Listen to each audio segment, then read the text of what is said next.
Today's topic is a complete cure of sore throat.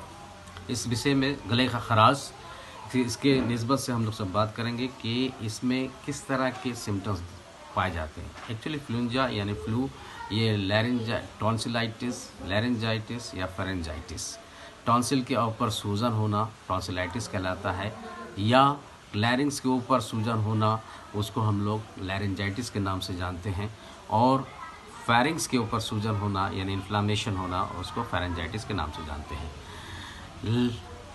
हम collectively जो flu यानी influenza के अंदर जो सिम्टम्स देखे जाते हैं, शोर थ्रोट के अंदर जो सिम्टम्स देखी जाती है फ्लू एंड कॉमन कोल्ड के दौरान, वायरल इन्फेक्शन या बैक्टीरियल इन्फेक्शन कह लें, इनमें जो सिम्टम्स देखी जाती है वह है रेड थ्रोट या रनिंग नोज़ और स्टफ नोज़। ये नाकों से पानी नाकों से पानी बहना, रनिंग नोज़, स्टफ हो जाना या सूखी खांसी आना, गला बैठ जाना, गला की आवाज़ें भारीपन होना, आवाज़ें नहीं निकलना, या आँखों का लालपन होना, सूखी खांसी के अलावा गला सूखना, है ना, और टॉन्सिल लाल हो जाना। इन तरह बाहर से एहसास कर सकते हैं छू के कि टॉन्सिल बढ़ी है कि नहीं, और वाइट और येलो पैचेस टॉन्सिल के ऊपर अंदर जब देखेंगे तो आ जाती है, और खाना गिलने में निगलने में बड़ी तकलीफ़ होती है, बुखार आना और मुंह से बदबू आना, ये अमूमन देखा जाता है सोर थ्रोट के अंदर। तो डॉक्टर हमेशा प्रिस्क्राइब करते हैं एजिथ्रॉन टैबलेट, एजिथ्रोमाइसिन, ठीक है, एक गोली 500 mg, एडल्ट की बात कर रहा हूँ 12 ईयर्स ऑनवर्ड्स, उनको एक गोली ओडी यानी वंस ए डे 5 डेज 5 दिन दिया जाता है, ठीक है। उसके बाद उसके साथ साइमल्टेनियसली फेब्रिक्स प्लस है जिसमें पैरासीटामोल के साथ साथ एंटीहिस्टामाइन भी है। ये गोली एक गोली करके बीडी इन 4-5 डेज यानी एक गोली करके 2 बार 5 दिन दी जाती है। सिरप बिकोसूल है, ऐसे विटामिन बी कॉम्प्लेक्स है ना, विटामिन सी है, इसमें अमूमन 2 चम्मच करके ओडी वंस ए डे दी जाती है फॉर 5 डेज। ऑट्रिविन नेजल स्प्रे, ये 2 ड्रॉप्स ईच नॉस्ट्रल्स, नाक के छेदों में ईच नॉस्ट्रल कहते हैं, उसमें दी जाती है SOS यानी सोरा ओमनीसोरा इफ़ रिक्वायर्ड, इफ ज़रूरत होने पर। और डॉक्टर एडवाइस करते हैं कि गर्म पानी से गार्गिल करें ताकि जो टॉन्सिल की सूजन है वो सूजन जा सके, ठीक है मेरे भाई। आगे मैं चलता हूँ एजिथ्रोमाइसिन 500 mg जो डॉक्टर प्रिस्क्राइब करते हैं मैक्रोलाइड्स ग्रुप की मेडिसिन है, जिससे आपसे पहले अल्थ्रोसिन, रॉक्सीथ्रोमाइसिन या इरिथ्रोमाइसिन ग्रुप के ही मेडिसिन ये एजिथ्रोमाइसिन है। इस एजिथ्रोमाइसिन 500 mg में ये कहाँ इस्तेमाल होता है? ये ग्राम पॉजिटिव और ग्राम नेगेटिव वाइड कवरेज का इन्फेक्शन दूर करने की काम करता है, यानी एज ए एंटीबायोटिक, ठीक है मेरे भाई। ये एंटीबायोटिक अमूमन जो है अपर रिस्पायरेटरी ट्रैक्ट इन्फेक्शन में इस्तेमाल करते हैं डॉक्टर, और अच्छी रिजल्ट भी है। आवाज़ का बैठ जाना या आवाज़ भारीपन होना इसमें इफेक्टिव काम करता है। ये drug of choice medical doctors या मेडिकल साइंस के लिए एक ड्रग ऑफ चॉइस है। इसका इंडिकेशन यानी कहाँ कहाँ इस्तेमाल करते हैं जो बताया मैंने। कॉन्ट्रा इंडिकेशन जिसका हाइपर सेंसिटिविटी है यानी जिसको एलर्जी है, जिससे खाने से डायरिया हो गया या स्किन लाल हो गई या वगैरह वगैरह, ठीक है। साइड इफ़ेक्ट्स इसका जैसा कि बताया कि इसका साइड इफ़ेक्ट डायरिया या स्किन रैशेस होना बहुत ही मामूली सा आती भी है। तो 1000 के रेशियो में 1:1000 में मैंने 1000 लोगों में एक देखा गया है। अमूमन रिएक्शन नहीं करती है ये दवा।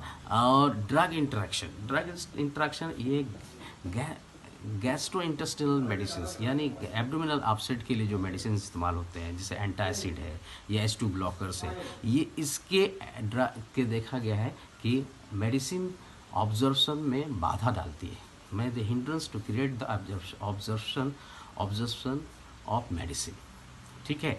तो इसलिए अवॉइड करना है कि drug interaction gastro intestinal tract का कोई भी मेडिसिन यानी एब्डोमिनल अपसेट की कोई भी मेडिसिन इसके साथ नहीं ले सकते हैं। Dosage 1 tablet OD once a day है फॉर 5 डेज। स्पेशल प्रिकॉशन ये है कि प्रेगनेंसी और लैक्टेशन के दौरान ये दवा को ना लें तो बेहतर है, ठीक है। और डॉक्टर अगर देते भी हैं तो लो डोज में देते हैं, 500 की जगह में 250 mg देते हैं वगैरह वगैरह। होपफुली आगे मैं चलता हूँ दूसरे स्लाइड की तरफ। फैब्रिक्स प्लस जिसमें पैरासीटामोल्स है और क्लोरफेनेरामाइन मिलिएट 2 mg है और फेनाइल इफ्रीन हाइड्रोक्लोराइड है इसमें। ये पैरासीटामोल के साथ साथ एंटीहिस्टामाइन यानी H1 ब्लॉकर, ये हिस्टामाइन को ब्लॉक करता है, जिसके कारण से आपके नाक का बहना, सर्दी आना, सूखी खांसी आना, ये सारे चीज़ जो है हिस्टामाइन की वजह से आता है, तो उसको ब्लॉक करना काम होता है इसका, इसलिए बोला जाता है H1 ब्लॉकर, यानी एंटी हिस्टामाइन का काम करते हैं। पैरासीटामोल आपका काम करता है सर्कुलेशन को ज़्यादा तेज़ करना, जिससे उसको फ़ायदा हासिल होता है फीवर से भी और एज वेल एज पेन से भी। तो इसके इंडिकेशन बता दी मैंने। कॉन्ट्रा इंडिकेशन बहुत ही कम लिमिटेड लोगों को जो है रिएक्शन करती है, और साइड इफ़ेक्ट्स अमूमन देखा गया है कॉन्स्टिपेशन है, या फिर इसके साइड इफ़ेक्ट्स बहुत ही कम देखी गई। Dosage 1 tablet BD for 5 days. Special precaution pregnancy lactation period में फुल डोज ले दे के हाफ डोज डॉक्टर रिकमेंड करते हैं।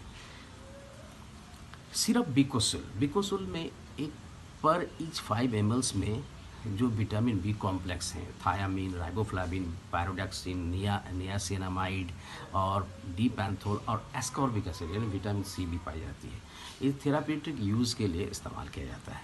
इससे दफ़ाए मर्द यानी कि रिकरेंट, बहुत से लोगों का रिकरेंट हो जाता है, जिसके वजह से अमूमन देखा गया है कि ये बार बार हो रहा है। तो इसलिए बार बार ना हो, रिकरेंट ना हो, तो ज़रूरत है कि बी कॉम्प्लेक्स और विटामिन सी की ज़रूरत हर शख्स को है, और ये डिफेंसिव मैकेनिज़्म को स्ट्रॉन्ग करता है, इसलिए चाहिए कि उसे लेना चाहिए।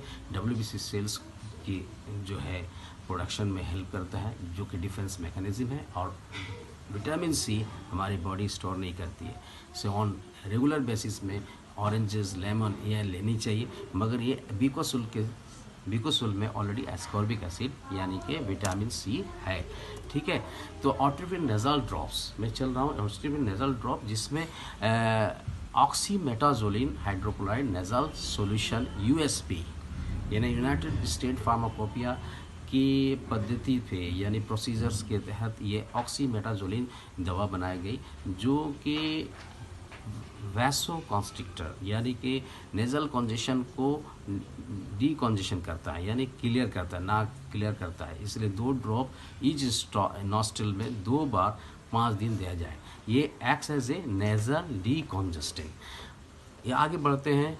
Advice for frequent gargle with A lukewarm salt water, and apart from these inhale Vicks vapor from hot water steam। सबसे पहले ज़रूरी चीज़ है कि ये बार बार फ्रीक्वेंटली अगर सॉर थ्रोट है या टॉन्सिलाइटिस है या लैरिंजाइटिस है, फेरेंजाइटिस है, इस तरह के सिम्टम जैसे मैंने डिस्कस किया आपके साथ, फ्लू, कॉमन कोल्ड, इन्फ्लुएंजा के दौरान जो सिम्टम्स दिखे जाती है, तो डॉक्टर ज़्यादा से ज़्यादा एडवाइस करता है कि बार बार गार्गिल करें। गार्गिल करने से अब फ़ायदा होगा कि टॉन्सिल्स अच्छे हो जाएंगे, और इसमें हल्का गर्म पानी, लूक वार्म वाटर, नमक डालकर गार्गिल करें एटलीस्ट एवरी 2 आवर्स। और इसके साथ साथ जो है आप स्टीम यानी भाप लें विक्स वेपर डाल के, जिससे नेज़ल कंजेशन के लिए भी फ़ायदा हो, और आपका बैड ब्रेथ यानी बदबू जो मुँह से आ रही है वो भी फ़ायदा होगा। It is the information only after prognosis and diagnosis. This medicine should be used under the supervision of registered medical practitioner। ये दवा बिल्कुल सेल्फ मेडिकेशन, खुद से दवा लेना नहायत ही ख़तरनाक है, डेंजरस है। इसलिए मेरी सलाह है एज ए मेडिकल प्रोफेशन के हिसाब से, आप जब भी डॉक्टर मेडिसिन इसको लें तो आप डॉक्टर के सुपरविज़न में लें, क्योंकि इस डॉक्टर ही आपको प्रोग्नोसिस और डायग्नोसिस करता है, डायग्नोसिस के तहत ही आपको दवाइयाँ देता है। इसलिए होपफुली हमारी वीडियो आपको पसंद आई होगी। ये वीडियो सिर्फ आपके अवेयर और एजुकेशनल इन्फॉर्मेशन के लिए है। आपको अवेयर करना और एजुकेशनल इन्फॉर्मेशन शेयर करने का मकसद है, ताकि आप इन चीज़ों से वाकिफ़ हो सकें। होपफुली हमारी वीडियो आपको पसंद आई होगी और आप दोस्तों के साथ शेयर करेंगे। Thank you.